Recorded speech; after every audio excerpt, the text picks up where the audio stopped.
ஆன்மீக நண்பர்கள் அனைவருக்கும் அன்பு கலந்த வணக்கங்கள். இன்றைக்கி நாங்கள் ஆன்மீகம் சம்மந்தமான பதிவில் பார்த்திங்கன்னா உருவமற்ற அருட்சக்தி, அதாவது பார்த்திங்கன்னா தேவிப்பட்டினம் உலக நாயகி அம்மனின் அபூர்வ கோலத்தை பற்றி பார்க்கலாமா வாங்க. நமது ஆன்மீக பயணத்தில் பார்த்திங்கன்னா பல வடிவங்களில் அம்மனை தரிசிச்சிருப்போம். ஆனால் ராமநாதபுரம் மாவட்டம் தேவப்பட்டினத்தில் வீட்டிருக்கும் அருள்மிகு உலக நாயகி அம்மன் மிக விசித்திரமானவர், அரியவர் என்றும் சொல்லப்படுகிறது. ஏன் இந்த தலம் இவ்வளவு சிறப்புன்னு சொல்லி பார்க்கலாம் வாங்க. நமக்கு தெரிந்த சக்தி பீடங்களில் இது வீர சக்தி பீடம். இங்கே அம்மனுக்கு சிலையோ விக்கிரமோ கிடையாதாம். ஆமாங்க, அன்னைக்கு இங்கே சுயம்பு வடிவில் தானாக தோன்றிய வடிவம், மற்றது உருவம் ஏதுமின்றி அருள் பாலிக்கிறார்.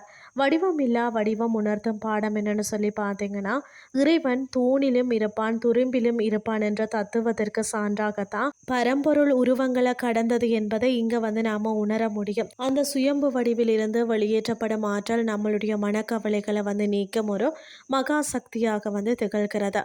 ராமபிரான் வணங்கிய நாயகின்னு சொல்லப்படுகிறது. அதாவது பார்த்தீங்கன்னா, ராவணனை வெல்ல இலங்கை செல்லும் முன் வெற்றி கிட்டணுன்றதுக்காக ராமபிரான் ஆசி பெற்ற தலம் இதுவாக இருக்கிறது. தீய சக்திகளை அழித்த மகா பலம் பெற விரும்பக்கூடிய எவருக்குமே இந்த வீரசக்தி பீடம் ஒரு சிறந்த சரணாலயம்னு சொல்லப்படுகிறது.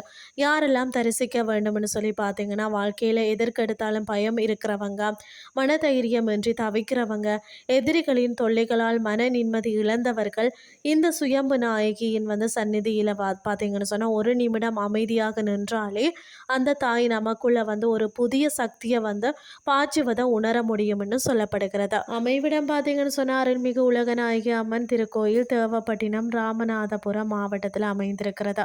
நீங்களும் பார்த்தீங்கன்னு சொன்னால் ஒரு முறை இந்த அபூர்வ சுயம்பு தரிசனத்தை பெற்று வாழ்க்கையின் தடைகளை தகர்த்தறியுங்கள்னு சொல்லி கூறிக்கொண்டு இன்றைய ஆன்மீகம் சார்ந்த பதிவை நிறைவு செய்து கொள்கிறேன். இதே மாதிரி மற்றும் ஒரு ஆன்மீகம் சார்ந்த பதிவோடு உங்களை சந்திக்கிறேன். நன்றி.